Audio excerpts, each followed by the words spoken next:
Hikari plain machine 9B-II এটার master reset কিভাবে করবেন? প্রথম পাওয়ার বাটন অন করবেন। অন করার পর পি বাটন লং প্রেস করবেন, ধরে রাখবেন।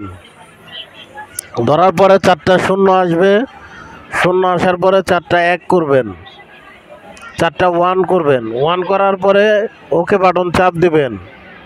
চাপ দেওয়ার পরে এইখানে 79 নাম্বার প্যাটার্নে যাবেন। 79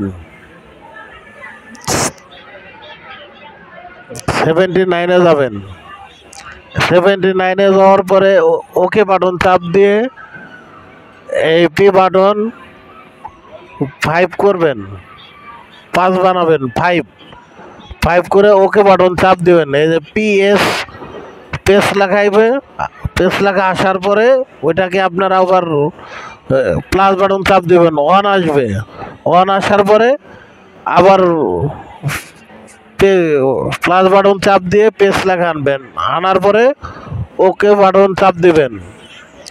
ওকে বাটন চাপ দেওয়ার পরে এই প্রোগ্রাম নাম্বার 1 আর মেশিন স্পিড 4000 দেখাবে।